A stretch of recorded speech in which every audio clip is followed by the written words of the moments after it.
The representation, the agent of Julian Alvarez, is on his way today to Europe to talk to a host of European giants about a potential move for their clients. Manchester United are about to advance talks, according to a number of sources from South America and now in Europe. We're going to delve into this story in more detail and also talk about Digne to Chelsea, of course, from Everton. They have captured a new left back. Chelsea in dire need of replacements at the back as well, with Reece James now out for 6 to 8 weeks, along with Ben Chilwell for the season. And also hope here of Arsenal removing Pierre-Emerick Aubameyang from their squad, with Newcastle United potentially looking to take him on loan with a £20 million option to buy in the 2022 summer transfer window. Make sure you smash that like and that share button, subscribe to the Football Terrace, retweet if you're watching on Twitter. Let's do this.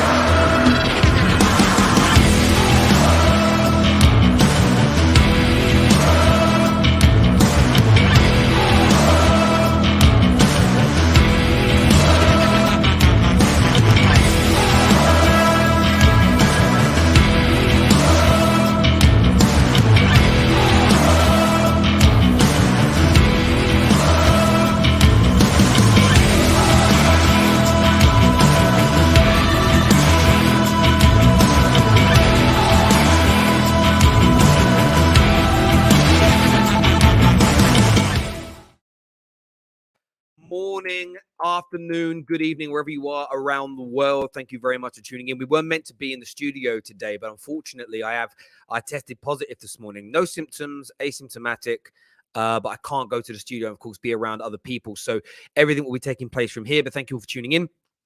Back in the studio soon.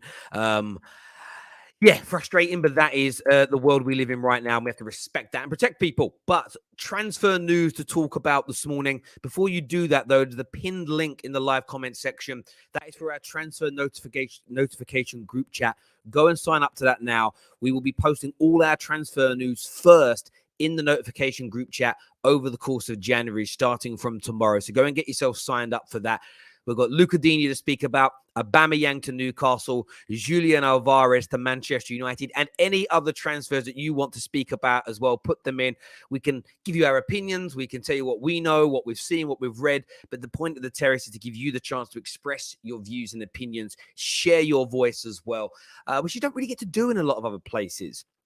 But there's lots going on here. And, of course, a lot of talk about Lukaku this morning as well. Dropped, and rightfully so, from the Chelsea squad.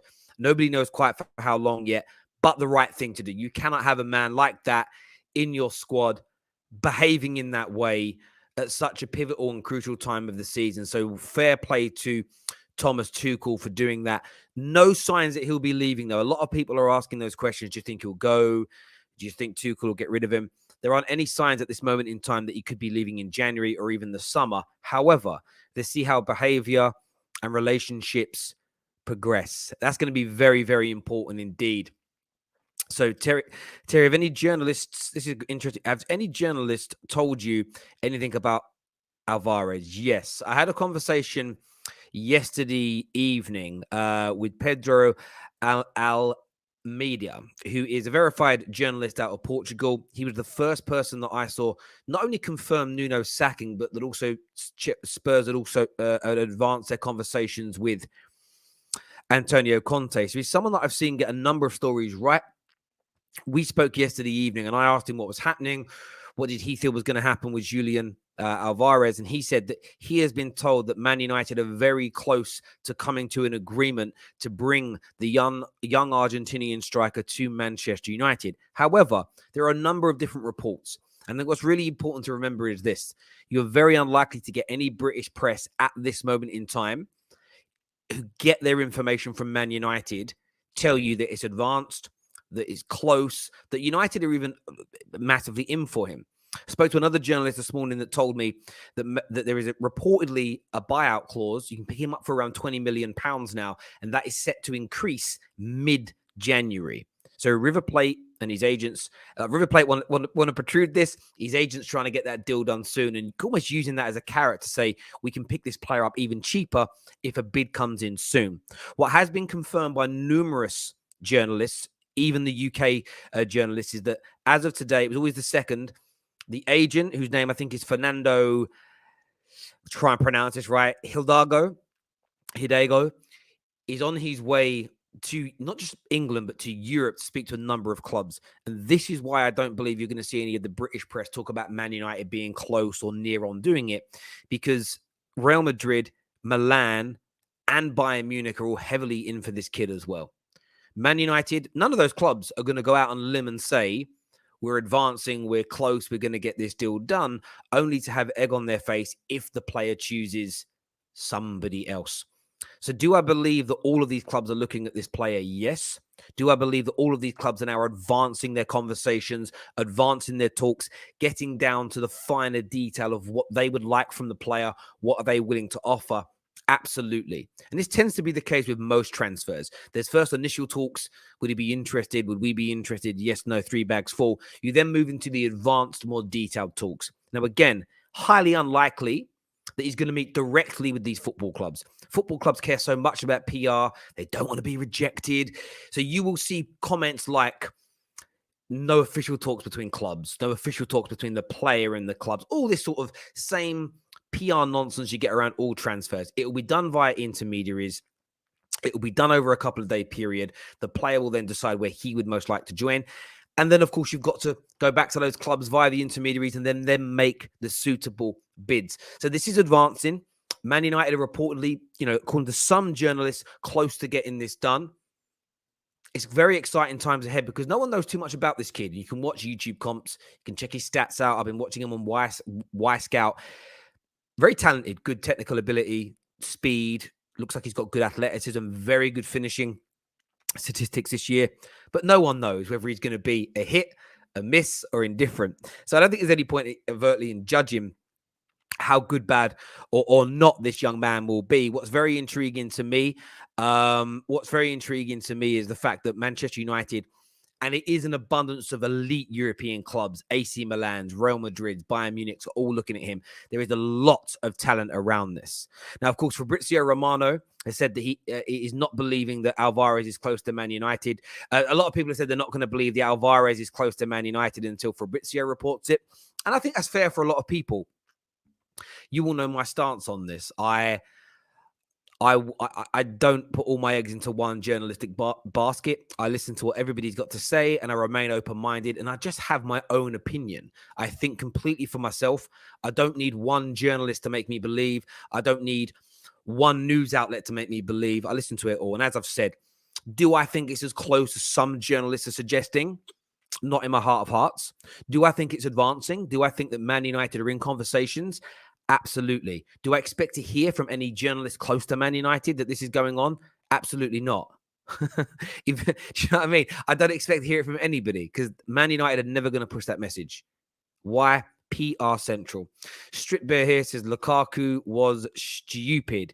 First of all, thank you for that donation. He absolutely was stupid. No doubt about that whatsoever. And rightfully dropped. Terry, the guy who interviewed Lukaku's brother, said he wants out of Chelsea and back to Italy. I haven't seen that anywhere, but thank you for letting me know. Terry, you heard anything about Kessie to Liverpool? I heard a report, I think it was out of Italy, that Liverpool had offered him a contract. And again, this is highly likely to be true, but not as direct as they make it sound. I believe a number of clubs via intermediaries have made inquiries and sort of spoken about what they're willing to offer. There hasn't been any advancement on that as far as I'm aware. I haven't read anything. No one's kind of mentioned it. So Liverpool will be looking, like everybody will be looking. But until the player says 100%, I want to go to Liverpool, you will not see any real news come out of Liverpool Football Club. They will keep it so quiet. They really, really will. In terms of the story about Digne, what I read this morning in the Evening Standard, well, that was this morning, it says here that Chelsea appear to have offered fresh hope in their quest to sign Digne. The Blues have targeted the Everton and French left back after losing Ben Chilwell for the rest of the season. Newcastle also linked with Digne, who multiple outlets report is now willing to depart Goodison Park following the £17 million arrival of a new left back from Dynamo Kiev. I think it's kind of a weird one for me because what I was told by a journalist the other day is that Luka Digne, of course, is more attracted to Chelsea than he is Newcastle, and Leicester that were also looking at him. But there was also the fear factor that Ben Chilwell could return mid to late January. Now, this is what was being reported a couple of weeks back, that he may not require surgery. Ben Chilwell needing surgery is what gives Chelsea fresh hope in this pursuit, because they can offer Luka Digne a good 12 months now of regular football. With all due respect to Ben Chilwell, he won't be back to full fitness for what? On average, 12 months. It takes about normally sometimes 9 months, but he gets a good run now of games, Luka Digne, at Chelsea. They need him. They require him. That could be a very, very tempting offer. The one thing that could be in the back of his mind, though, is where do I stand when Chilwell and Reece James return to the team? How far down the pecking order will I be? If I go to Newcastle, until I retire, I could be the number one left back. Maybe Newcastle were going to offer more money. You know, it's squad status, money that you're earning, and your kind of position within the squad when everybody's fit is going to be key. But Chelsea are pushing for that deal. Chelsea want that deal. A lot of Chelsea fans that I've spoken to on here very intrigued by that deal as well. Look, from my point of view, I kind of feel like Luka Digne is the right kind of signing for Chelsea. You know, a lot of Everton fans probably would have told you he's better than Ben Chilwell. I'm not making that claim, but I think he's very talented. But he's one of those players. I've always wanted to see him go to a bigger club with higher expectations. I remember when Leighton Baines was being spoken about as England's number one left back and everything else. I just wanted to see him tested. Get yourself into a Champions League club. Get yourself into a team, not even necessarily the Premier League, but get into a team that has to win. Get into a team that every goal you concede is ridiculed. Get into a team where every time you perform badly or you get a bad result, it's ridiculed. I want to see how some of these players perform where the pressure is at the nth degree in every single match. So that's going to be really, really intriguing indeed. Another connection with Newcastle is Pierre-Emerick Aubameyang. We're going to go to your calls in a few moments' time as well. Pierre-Emerick Aubameyang, heavily linked with the move away from Arsenal. He hasn't been back in a lot of people assumed he'd miss a few games and then be back in the matchday squad. I didn't. I always felt like he would be moved out after this. I didn't feel like it was recoverable. And the form of Arsenal, the level of goals they've started to score, the fact they needed a new striker anyway, points to the exit door for Aubameyang. Now, Newcastle have a huge pot of cash and they've got a lot of money that they want to go out there and spend. And I think that Newcastle, they're almost like a mini, when I say mini China, I'm talking about the Chinese league. Do you remember when the Chinese leagues were spending all that money a few years ago?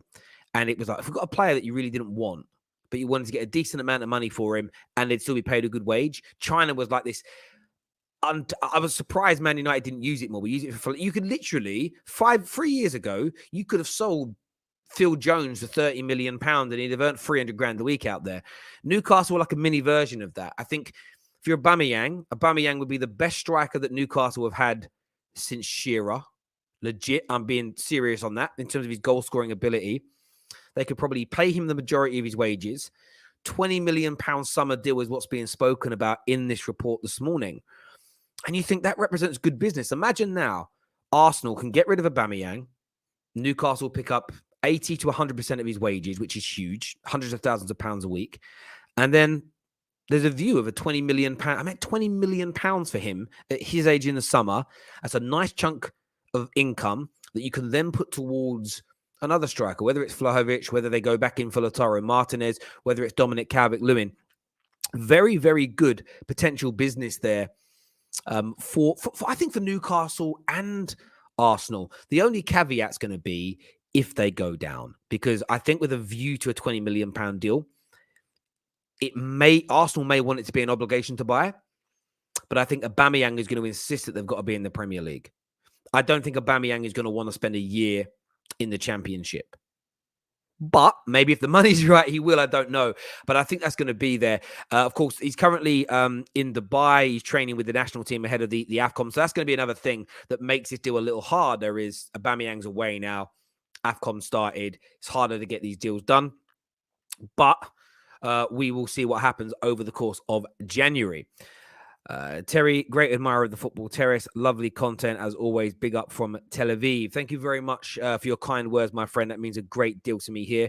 Remember, all the transfer news that we're going to be talking about and sharing and that we get over the course of January, we'll be putting first into our group chat that's on Telegram. The link for that is in our description below and pinned to the live comment section. So go and get yourselves in there. There's no spamming. It's all protected, so your details are protected. You'll just get the news and links for shows put in there by us. Nobody will be able to message you. You won't be getting all these crazy notifications and stuff like that. So go and get yourself signed up to that. I see that about 30 of you have signed up during the show, which is amazing. So thank you. Terry, what do you think Chelsea should do about Lukaku? I always believe in second chances. So there should be a route to redemption for everybody. I'm not going to get into there are only a handful of people or behaviors in this world that I believe there is no route to redemption from. As in, once you've done it, you're done, you're ostracized. This ain't one of those things. This is nowhere near none of those things, right? There should be a way that Lukaku can turn this round. There should be a way for Lukaku to apologize.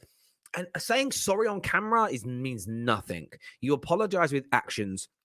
I always feel this about life in general. You don't prove you're something. You don't prove change. You don't prove you're virtuous, you're good, you're wholesome, you're pure, you're sorry. With words, you prove it by actions and the things that you do in life more so than what you say. Your actions speak louder than words, always. So Lukaku's got to work hard. He's got to start scoring goals, and he's got to prove to Chelsea fans and his teammates that he wants to be at the club. If he isn't doing that, then he should be sold. If there's another outburst in March, more moaning, more bad behaviors, posting social media pictures of him in a Juve shirt. I miss Milan, blah, blah, blah. Get rid of him. Absolute. Or, better than that, stick him in the reserves for a year. Don't let him play football. I'd love to see a club do that. I would love to see a club yield its power. The problem is with doing that, to be fair, you're probably upset. And what was really intriguing about the Lukaku stuff today, and I quote tweeted about it earlier on. I don't know if any of you have seen it. Some of you may have, some of you might not have done. Dan Macker, very credible in the Chelsea space, Dan McCarthy, they said a couple of other unhappy players have backed Lukaku. That's dangerous. Very dangerous. When you're a company and you're looking to leave, whether it's for a new job or there's been a disagreement and you're about to hand your notice in, often companies will put you on gardening leave so that you can't kind of get in the ear of other people. If Lukaku is this bad apple that some think he is and all have always thought he is, he'll get into the ear of unhappy players. He'll get into the ear of players maybe being played out of position or not getting into the team. And if results don't turn, that's the dangerous element. So he has to be offered an opportunity to say sorry and to be more professional. But Chelsea have to manage this carefully because in the history of Chelsea, we've seen on many occasions, once one player goes and a second player goes and a third player goes, you can have a bit of a player power problem on your hand to a point where some players have refused to be subbed off in games. If we go back to Jose's second stint, the way he was thrown under a bus, these things have happened before and they could happen again. It's going to be very intriguing to see how Chelsea handle this, though. It really is. Some more super chats here. Then KJ's joining us. Luka Digne didn't perform well at PSG and Barca. When was he there, though? How old was he when he was there? I don't know the answer to that. I'm going to go and have a look now. I didn't even know he played. He's 28 years of age now. I swear he's been here. Why? He's only been here 4 years. So but I didn't realize he'd come from Barca. I had no idea. Never researched it. So yeah, I can see what you mean. Didn't do overly well, but he has done well in the Prem though. So do you know what we've spoken before about how some players can be brilliant in La Liga or wherever else, and they come to England and they're not as good? But he could be the reverse to that. He could be somebody that just suits English football. So it'd be an intriguing one. Terry, ain't it funny that it's 2 days of the transfer window and Liverpool again linked with no one? If I speak, I am in big trouble. Why do mods not answer when someone is racially abused me for unprovoking in the chat? Well, I don't know what mods are here. I'm afraid to, my friend. I don't keep my eye on the chat that in that deeply. So I apologize. And if any of the mods are seeing that, please get it done. So I apologize if you're facing that, my friend. Mods, if you see the only two things that we block for is bigotry, essentially. Just one thing, bigotry. So if you're seeing it, people, then get that done, please. Thank you. Thank you very much indeed. The terrace. I love this place. Big up Terry and the chat. Thank you, Star Lord. I appreciate that. Thank you very, very much indeed. Someone says, Terry, check Absolute Chelsea's Twitter. Okay, I'm going to give that a go now. KJ almost ready to come on. Takes longer to get ready. Then hang on. He says here, Everton will let Chelsea linked Luka Digne leave this month, but only if there is an obligation to buy at the end of the season. And that look, we reported on that ourselves at the Football Terrace a number of weeks ago now. That's again, it's another one of the slight stumbling blocks. Ben Chilwell will return from this injury. In the modern day game, most people come back and can play again after knee surgery on ligaments. Do Chelsea want to create a problem? And it could create a problem. If Luka Digne comes in and plays really, really well, you then create a problem of two very good left backs that both want to play. You can't play them both on too much of a regular basis. They have to balance this upright. Also, Luka Digne has to look at it and think, do I want to play second fiddle in 9 months, 8 months, 10 months, 12 months when Ben Chilwell returns?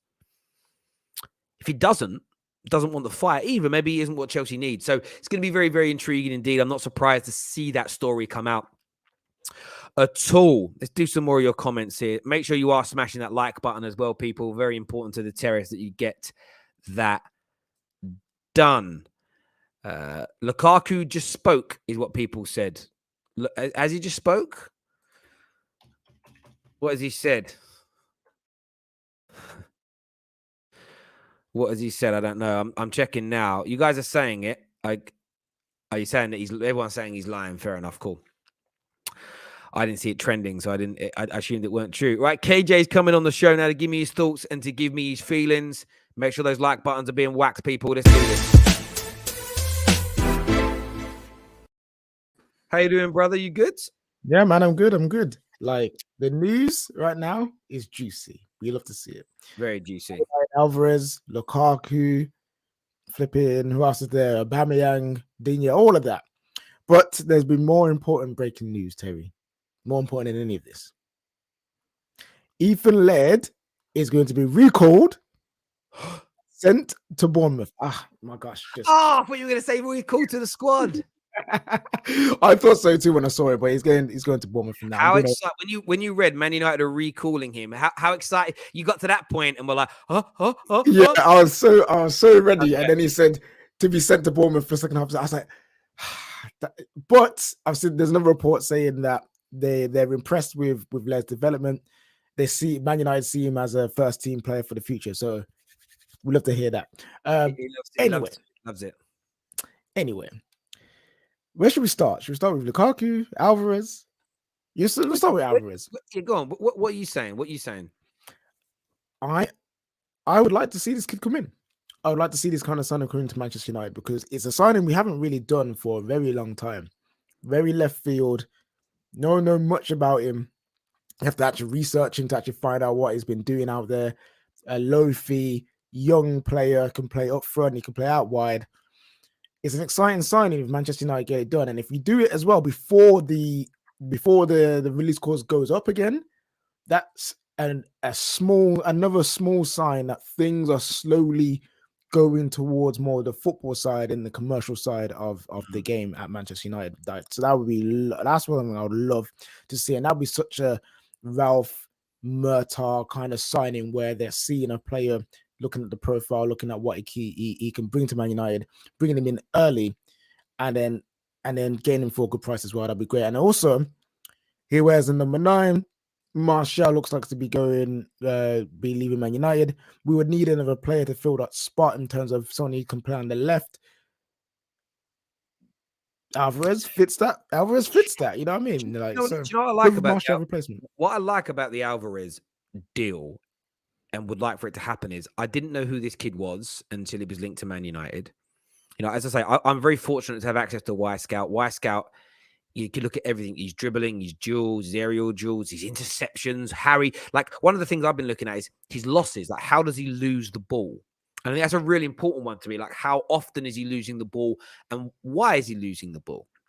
So an interesting thing I learned about losses, and we have to be very careful with that statistic, is when a defender makes a clearance and it goes out for a throw, counts as a loss of possession. So that's why I mean it's very important to with Wisecout. You see the stat, but you can watch every bit of footage that works out to it. So I saw in one game recently where he lost the ball 21 times, but 7 of them were clearances, like where he cleared the ball from corners and they went out for throw-ins. So it counts as a loss of possession, but it isn't. It's a bloody clearance as well. Do you know what I mean? So it's very important to look at that. What I like about him is he looks technically good.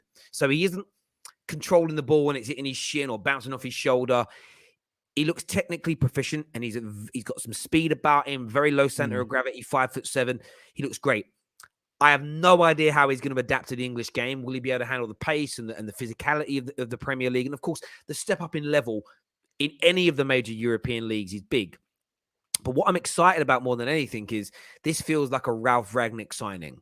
Someone that's, you think about the players that the RB project, which he was the mastermind of, the Haalands, the Manes, the Naby Keitas, the Kimmichs of this world, who all were kind of picked from relative obscurity, you know, came up through their ranks and their systems and have gone on to do very, very big. And there's probably there's probably other players' names that I've forgotten. So could this be that signing we want? And the one thing about these signings that I like is you might pick him up for £20 million and he could end up being a £100 million player in a few years, but you picked him up cheaply, which means you can reinvest that money into two or three players' new deals, and you're not overspending as an example. Of course, there are major risks. I'm not going to sit here and be like, oh, we're signing the new Messi. I don't do any of that nonsense. Because if you look at his track record so far, at the age of 21, the stuff that he's won with River Plate is mad. He's won the Libertadores, he's won the league, he got top goal scorer last season. Like all these different things are like just building up for him as well. He's won quite a few trophies already. He was part of the squad that won the Copa America with Messi and Argentina. So like he's clearly a talented lad. He's clearly got something about him. He's clearly has the potential to go on to be a top player. Otherwise, not just Man United, the Bayern Munichs, the other top teams in Europe wouldn't be looking at him. Like his agent wouldn't be doing tour of Europe for no damn reason. You know what I mean? Like he's out there for a reason. Talented. He is talented. There's no doubt about it. And you know, for me, it's one of them things. And by the way, I have seen the super chats, but we're in the middle of a conversation. They're not relevant to the conversation, so I will come back to them. I promise. Don't stress. We star them now. So they're kept in a little box for starring where we can put them up on the screen, as you can see here. So don't stress. They will come up. Don't worry about it. They are coming. We're just talking about this right now. Stay with the show. Numerous things to be talking about. We will get on to Lukaku. But yeah, it's an intriguing one for me, what we can pick him up for. The press, like I've been saying for weeks, I'm done with believing. I trust certain journalists. I trust Dean Jones. I trust Matt Law. I trust Fabrizio in the sense of that they give us what they're telling us what they've been told. But what I know about the industry, because we saw it on so many occasions last summer, which it was last year, that things change. Inter Milan categorically told their press for months, Lukaku is not going. Then they changed their minds. So Fabrizio wasn't wrong. The club changed their mind. So the fact that certain journalists are not saying it's close is because their sources don't know or don't want to say. So I'm not going to discount someone like Pedro. Pedro, I remember getting dog's abuse when he said that Nuno was going to be sacked today. No, who are you? Who are you? 4 hours later, he was sacked. None of the tier ones were saying it. He went first. Now, maybe he's taking a risk and they've all got the information, but they may be holding back until it's more safe to say it because they're a bit worried about being caught out or embarrassed or whatever else. But look, I think it's an intriguing deal. He's definitely talking. I think Man United, my personal view is they're definitely talking to him when he comes to Europe. But Man United are not going to brief the press. They're not going to brief the Simon Stones. They're not going to brief the Luckhurst. They're not going to brief the Dean Joneses. They're not going to brief the Fabrizios that they're advanced or it's close or it could happen. Because if they say that and then he picks AC Milan, Man United, he'd been rejected. If we just toe the line of when we're in no real talks yet, then you can just, deniability's there. And that's what it comes down to. And clubs just are too scared of being bantered now. I don't really care either way. I know we're definitely talking to him. It's so obvious. Yeah, it's the annoying part of transfers now where like the clubs look at social media, they look at the PR side of what people are saying. And Fab, I would just love the transparency and the excitement of the transfers. You know what I mean? And I know there's some things you can't just come out and say certain things because again, prices go up and negotiations get more complicated. But this whole acting stush, like we're not actually doing all this technical. Well, we technically didn't speak to him. The intermediaries did, but we technically all of that. It's just a load of foolishness, man. As soon as I hear a journalist say there's been no official contact between the club and player, I know there are talks going on via intermediaries. That is what that means. It's code. Someone says here, Twisted Bubba says, Terry, do you trust Ralph's judgments? Ralph Ragnick's last top 10 signings: Haaland, Mane, Werner, you could argue, for each side, Firmino at Offenheim, Joshua Kimmich at Leipzig, Sabitzer, Naby Keita. People don't remember this. This is one of the ones that everybody forgets, and one I forgot until I read this list. He signed David Alaba for Hoffenheim before he went to Bayern Munich. As an example, he scouted and found Upamecano. He actually as well was the guy that the gooners here that are laughing. Oh, who is he? He is the guy that wanted Smith Rowe at Leipzig, recognized the brilliance of Smith Rowe had within his feet. He was the guy that found Mane, that found Firmino, and brought them into the European game. So I do. Does it mean everyone he signs is going to be brilliant? No, with the track record, it's not even just. It's phenomenal. It's phenomenal. It's not even just like when he directly signs someone for a club. That means when they're at the club, they're amazing. But it's just the careers they go and have in general. Look at all of that list. Look at all the names on that list. Look at the careers they have had. My view is this. My view is this. If I know he's here 2.5 years, but if we could get 5 years out of Ralph, and Ralph could find us the next Haaland, the next Mane, the next Firmino, the next Kimmich, the next Sabitzer, the next Alaba, the next Upamecano. I don't think it looks that good this year. But if he could bring in 7 or 8 players in the next few years from relative obscurity, young, cheap, that we can build up and to be the quality of players that they've found elsewhere, it's brilliant. And the fact you can look, and it's always worth showing off. Hey, but we bought our player for 8 million. Like Liverpool fans love the fact that they bought in Robertson for 8 million quid and not 100 million pounds, even though he's an 100 million pound player because he's that good. So yeah, like, I trust him. Does it mean this signing is going to work? A guarantee? No. It doesn't even mean we're going to sign him in general. You know what I mean? Yeah, but it means I'm a little bit more optimistic than before. There's a comment here that says, a super chat here that says, is the watch along happening still? I don't know, because a couple of the guys don't have access to Sky. So it's not going to be on the same level. So we might have to start the watch alongs from next week, unfortunately. But there we go. So I'm just going to check with them after I've streamed here. Check this Twitter story about Lukaku. So I did look at this Twitter story. And it says here, it's from Marco Baragazza, the brother of Matteo, who was the Sky journalist who interviewed Lukaku. He says Lukaku only wants to return to Inter. He is already tired of London. Oh, wow. Tired of living in England. Romelu told my brother off the record he wants to return to Inter now. That is huge. I don't know who this person... Okay, well, this person who's tweeting it is who they're tweeting it, but the brother, holy shit ball. Do you know what I said? I tweeted this morning, right? And I said, all the Chelsea fans that spent a couple of days defending Lukaku, it's out of context. You're taking it wrong. He didn't say Tuchel's name. He said he didn't do this. He didn't do that. You don't understand the phrasing, the language. He was only being nice to Inter fans.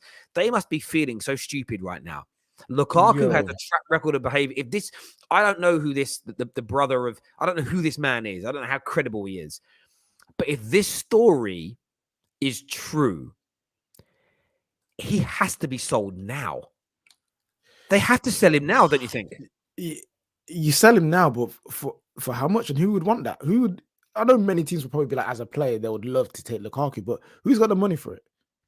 Who wants to bring in a player who's getting right now would be leaving on a disgraceful manner? You know what I mean? Dishonorable discharge. Like no club would want that right now.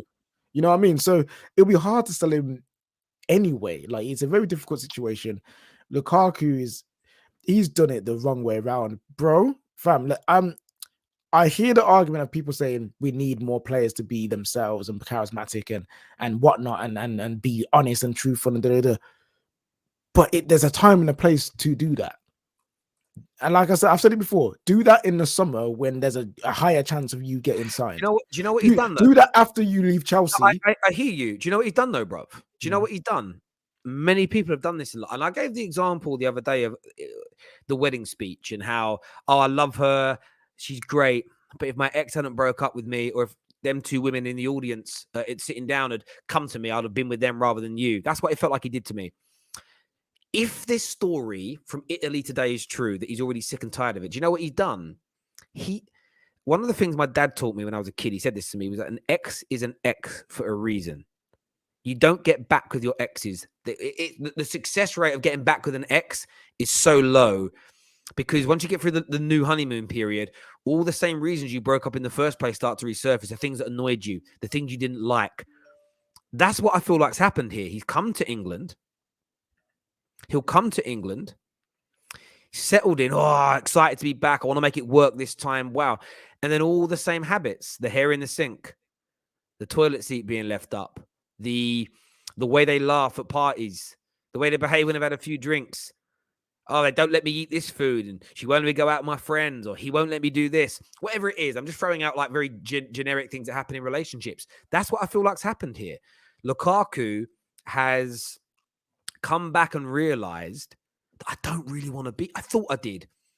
I don't know. I fell in love with the nostalgia of what we had. I remember the good bits and I forgot about the bad bits. And I'm not even talking Chelsea per se. I'm talking the Premier League.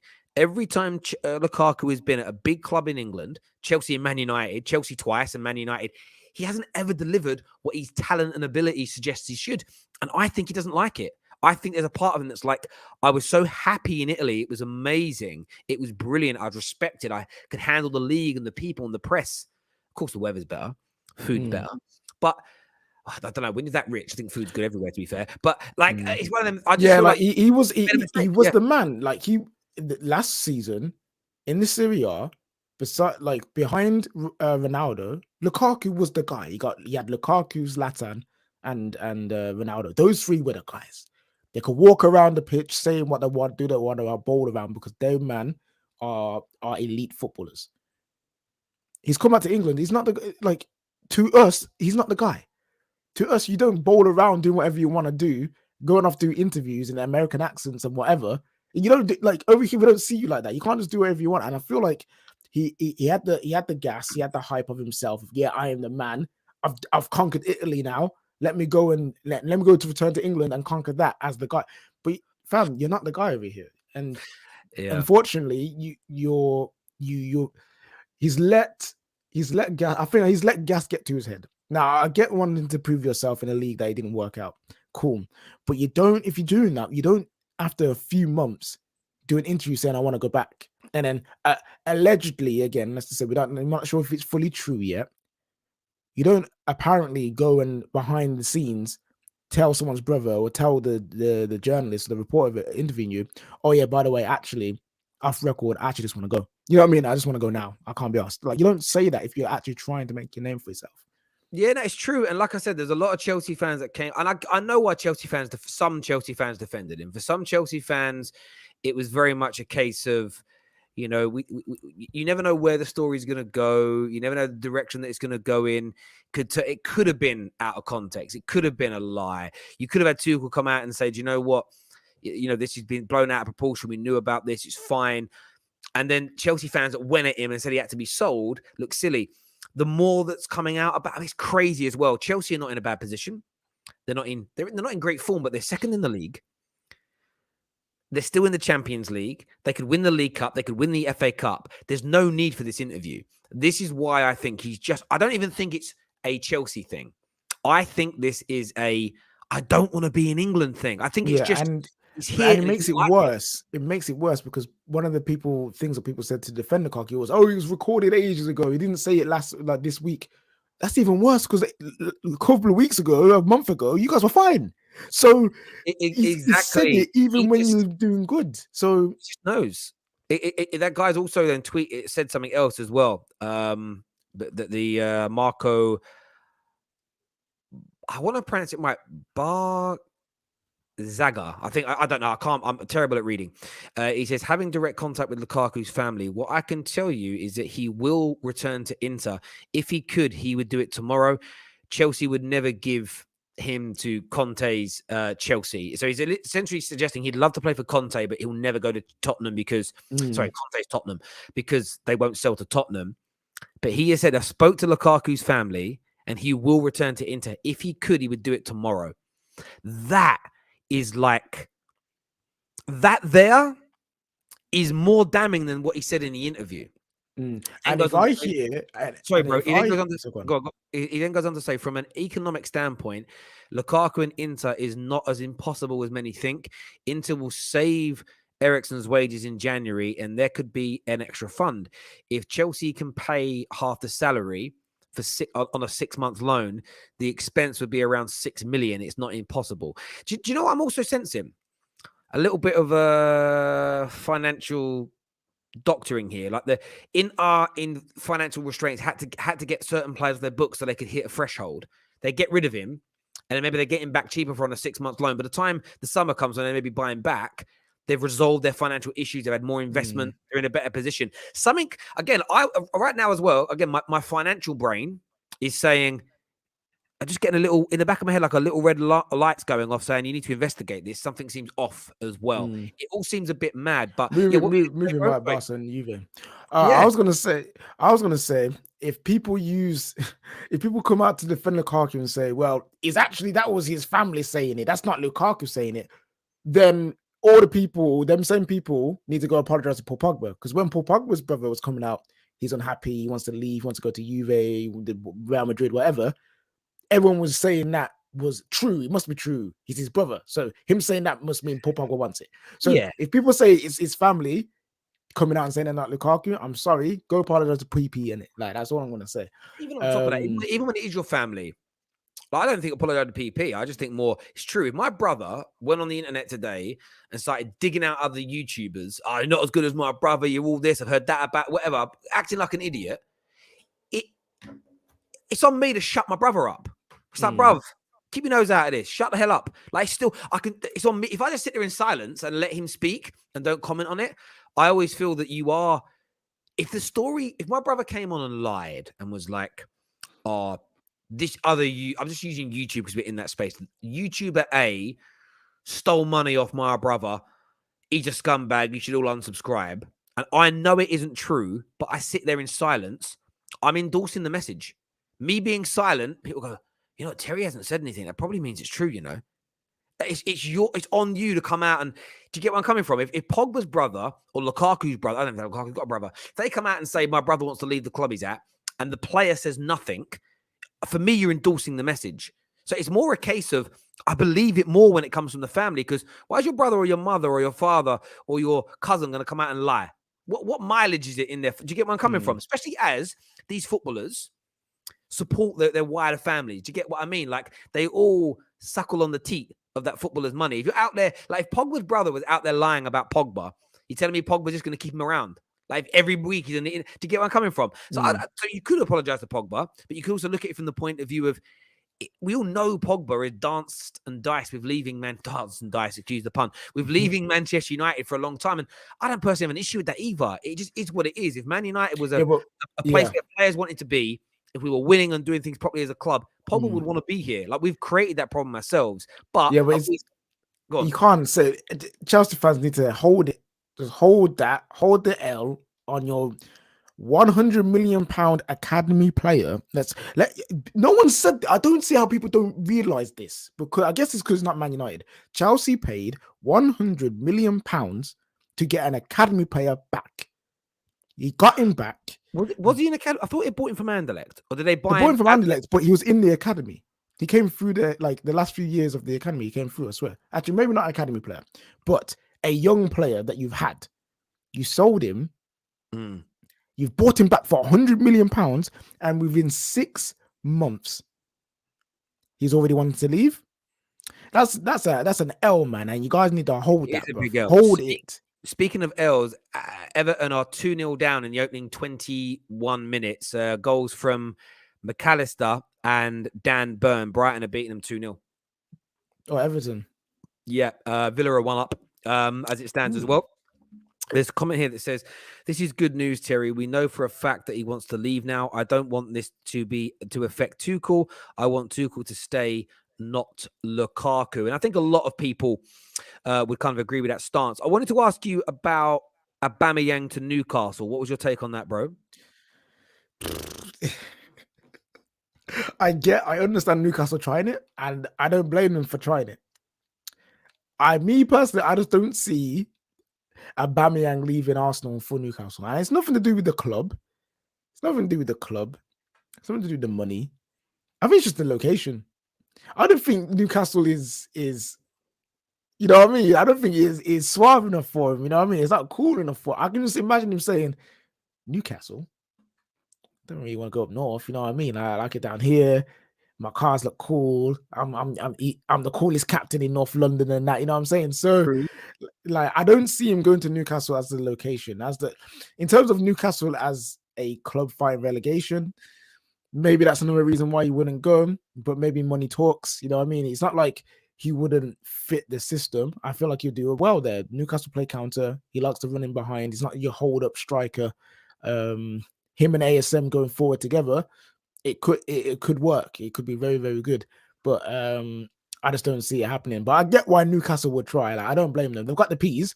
Why not go for it? Why not go for all these players now looking like they're not really working at top teams? That's why the Trippier deal, fair play to them for getting it done. Trippier may be out of favour at Atletico. He's won the league with them already.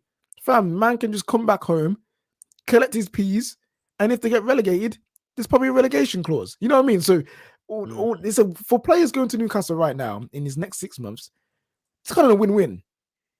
You get a load of money. Yeah, if you get that relegation clause, it's definitely a win-win. Definitely a win-win. I look at it like Newcastle must be a hard place for certain players. If you're James Tarkowski and they're going to get, I don't know what he's earning, but say he's on 40 grand a week at Burnley. If Newcastle offer you 80 grand a week, 5-year deal, it's like, do it, because you might get relegated anyway. You're at Burnley. If you're one of those if you're a good player, but you're in one of those bottom sort of 6-7 teams, it really does make sense. When you're up near, like when you're Aubameyang, and actually, again, it depends who's looking at you. You could rectify things at Arsenal. You've got Juve looking at you and a few others. It's like you've probably got a few better people, like and clubs that you can move to. It's a hard one. It's like Luka Digne. He's got Chelsea looking at him, and he's got Newcastle looking at him. That's a really tough choice, because you're definitely going to play first team for Chelsea this season. But where do you feature when everybody's back fit? Equally, you go to Newcastle, you could be in the Championship for a year. You know, you might not. Also, a lot of these people that sign for Newcastle now, you might not be the crop of players that plays Champions League football for Newcastle if they ever get there. So you have to weigh it up. But at the same time, if you're Luka Digne, I don't know what he's on at Everton. If he's on 80 grand a week at Everton and they say, we'll pay you £150,000 a week, it's like, yo, I'm 28. That's like, you know. Oh, listen, if I'm a player for a team outside of the top 6 clubs and like West Ham and Leicester and below, if I can get that relegation clause, send me to Newcastle now. You know, just send me to Newcastle, because what harm can it do? Like, you know what I'm saying? You get way more money than you've ever had in like the space of 6 months. And if it goes tits up, at least you can leave to a different club real quick and real easy. You know what I'm saying? So give me the relegation clause. Give it to me, and I'm going Newcastle. 6 months? 6 months? Yeah. And anyway, how many players also experience a relegation fight? It might be fun. Like, it might just be vibes. So I'm saying, go for it. Anyone, Brighton, Burnley, Leeds, Norwich, Crystal Palace, whoever it is, if Newcastle come in for you, get that relegation clause. Go Newcastle, get your P's and dip, bro. Like, just do it. I hear you on that completely. What a few of you saying, some of the people in the comments made me die. I look at some things people say, and it's so funny. Terry, you don't speak to or know Pedro. That's, if you don't think I do, then you don't think I do. I don't care. I don't care what you think. What's this here? I The think it means ambulance. the ambulance wants to. Yeah, do you know what? Dembele is an interesting move. I want Man United to steer so far away Yeah, from. don't get him. Like again, it's not an ability thing. It's them legs is breaking. G. them legs out. Them legs are finished. They're not gonna work. The free agents list, Terry, Yeah, for the summer is mad, you crazy. know. But we've been saying for a while, this is what's coming in football now. Like people aren't signing new deals. Like people, it's people. Look, I've never seen a list like it. I've never seen a list of that many players running down it, and I think we're going to get more and more of it. I think, like, it's funny really because we all look at Pogba and we're like, oh, what has he done it for? Disrespect. Everyone's doing it everywhere. Everyone's doing it. Like Mbappe been talking about Real Madrid since he basically got there. You know what I mean? Like he'd been talking about Real Madrid. Haaland from day one was basically saying, I ain't staying here, bro. You know what I mean? Like I ain't staying at Dortmund for the rest of my career. You already know damn well I'm leaving. So everyone, like the way it is now, I think because the way that football clubs interact with each other, the way that a lot, like you said before, like the PRs come in, the pettiness have come in now between clubs. Sign a new deal to try and get more money for me don't work no more because there's no more guarantee that you will actually leave. Like I bet Harry Kane absolutely regrets signing that contract. Oh, of course he does, because he'd be in a position now where, be at the end of his contract or a year or so left, it's easier to move on. And the thing is, the money now at this level of football as well, these guys are earning so much money through their Insta accounts, their social media accounts. They're earning, you know, the average footballer, I think, for a social media post, they get paid something like 150 to 200 grand for a post. Like these high level players are talking about. You do 2 Instagram posts a month and 1 endorsement. You're earning more than your club pays you anyway. So you don't no longer need to. It's not like, oh, I better sign this new deal because if I break my leg in 6 months, how am I going to pay my bills in 5 years' time? They're already so rich, they don't need to do it anymore. Like we're not talking about youngsters that need to secure their future. I think what you're going to see are people sign these deals when they're young, they're going to sign a deal, like a 4 or 5 year deal they're going to sign. But as they start moving towards their mid-20s, if they've made it and they're already, I mean, financially made it, multi-millionaires, 10, 20 million quid in the bank, it's then a case of like, do I need to sign this new deal? Or do I just run it down to my contract to a free and then see who, and then actually they can take money off the club, because instead of Pogba costing 60 million pounds and him earning 250 grand a week, he'll get a 15 million pound signing on fee and 400 grand a week in wages, and it's still slightly cheaper for the football club. And I think it's crazy. And I think also, what people underestimate now in world football is that it's no longer just the big teams and that's it. If you don't play for the big teams, you no longer can be seen as good, or you just be their average level. There are so many teams now who do such smart business that their projects are running so well in football that just Jesse Lingard, for example, maybe at Man United, wait for the free transfer and an offer from West Ham, an offer from let's say like a Dortmund, and then an offer from an up-and-coming team in Italy. They're not bad. They're not bad shouts. They're not career-ending shouts. They're like, actually, I could build something here. I'm just looking at this list now, right? I've just got this list up in front of me of all the players that are on here, right? So you've got who are we looking at here? You've got Jordan Ayew's name's on the list, but okay, cool. Jordan Ayew. You've got Dries Martins of Napoli. Hugo Lloris at Tottenham. That's gone under the radar. I had no idea that Hugo Lloris's name would be on there. Alex Witsel.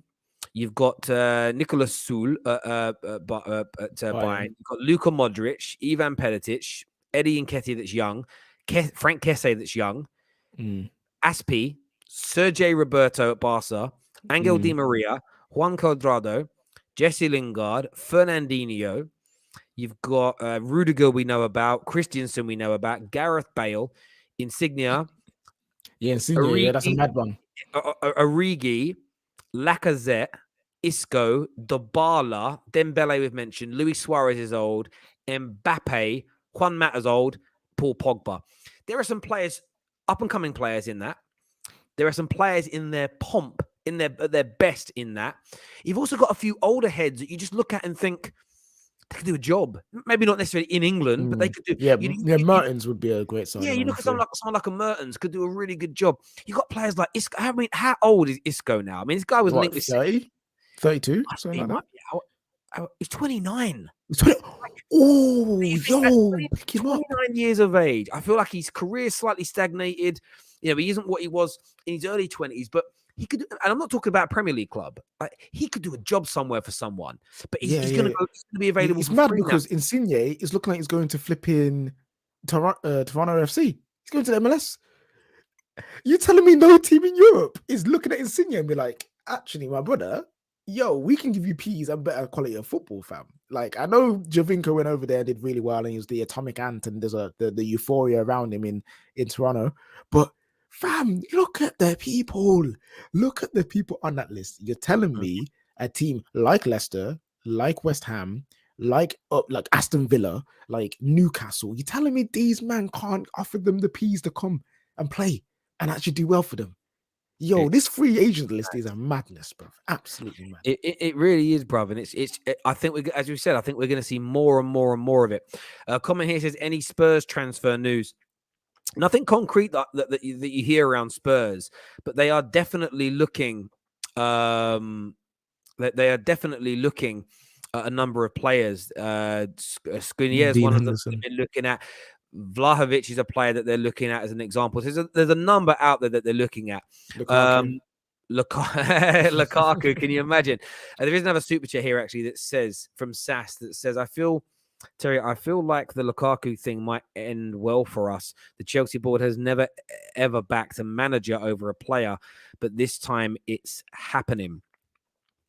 Yeah, I mean, you hope, as you say, you hope that it does, because it'd be nice for that to actually happen. Leeds United 1-0 up, beating Burnley. KJ's happy with that one. There we go. But yeah, I think it's going to be intriguing to see how they handle it, what they do. It's the money, though, isn't it? It's the £100 million player once gone in that amount of time. Like, it's crazy. If Inter Milan pull off a Lukaku loan, I honestly think that is probably the biggest swindle that any club has ever done to anyone, ever. And I've seen Morata go for 50 M's like 5 times. Like David Luiz. You know what I mean? David Luiz, that was mad. Like, that would be crazy. There's a question here that says, do you think Chelsea will now go for a true false 9 striker rather than a goal scorer? I just think that, you know what the Chelsea need with the way they play football? Whoever that is, whether it's a false 9 or a proper number 9, I don't care. They need someone who's technically proficient. I still look at Lukaku, and it's a split. The Premier League football is so fast.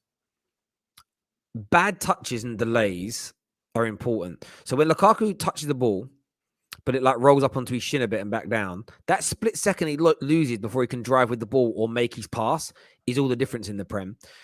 Watch Lukaku when he might not see him play again, but watch the amount of times he gets the ball, holds it well, and then he passes it to an opponent, but it's slightly overhit or slightly behind them and they have to arc their run or slow down. These are the little things that Chelsea need to improve. You need someone that's getting it right more often than he's getting it wrong. And Lukaku oh, what a goal by Brentford. Oh my gosh. The play, 1-1, the play and the finish. Absolutely. Oh, he's done Mbappe's celebration as well on the floor. Not Mbappe, Haaland. Haaland. Is that Ivan Toney? No, I can't remember his name. Number 11, bald-headed guy. I'm not too sure about that number. He's a W. I forget his name. Or is it? The play is great. The intricacy. He gets the ball. Good play on the right. When you see his goal, when you watch his first touch, that's exactly what I'm talking about, right?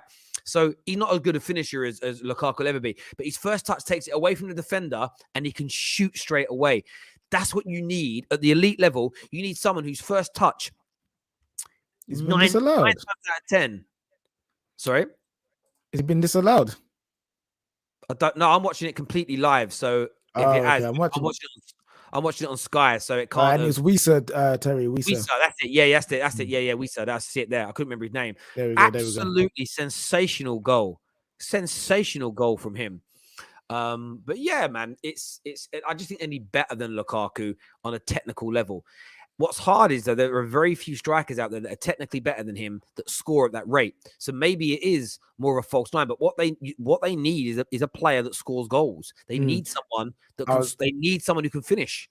I was about to say, like, they need to stop trying to get a goal scorer in the number 9 position and try and get 2 inside forwards and your wide players that can score and have the false 9. Because how many times have you seen their wide players, the ones in the positions to score, and they don't score? Pulisic, Cho, Ziyech, Werner, when he plays out wide, they're the ones probably getting the most chances out of them and Lukaku, actually. And if that's going to be the way that they play, they need inside forwards who score goals. So the four, I get why they wanted the number 9. They wanted the 2 10s, two creative wide players, or 2 creative inside players, and then the number 9 to finish it off. That's clearly not working, and they need to revert back to inside forwards being the goal scorers, and then a number 9 who can create.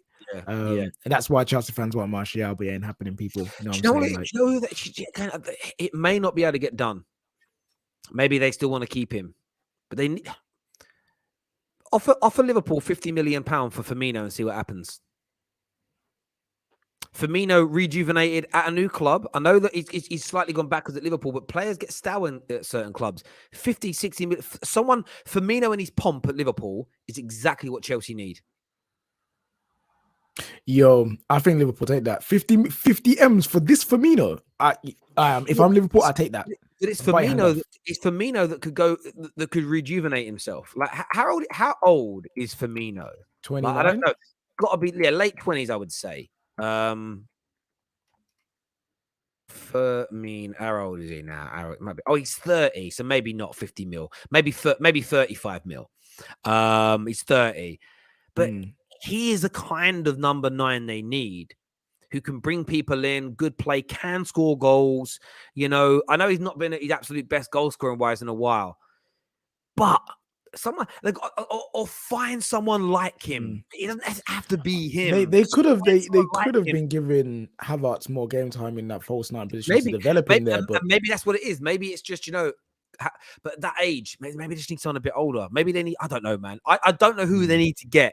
They just need goals up front, man. Because when your centre backs and your midfielder on pens is getting more goals than strikers, man. They could do with the Bruno Fernandes. Informed Bruno Fernandes, not the guy of the last month or so, but he'll be back. Listen, everyone who has tuned in, thank you. We're back live later today after the Chelsea-Liverpool game for our match reactions. I want to thank everyone for the Arsenal match reaction yesterday, our biggest ever Arsenal stream ever on the Football Terrace. So a massive thank you to everyone that tuned in. Just under 90,000 views on that. So a massive thank you to all of you. Until next time, people, take care of yourselves. Goodbye.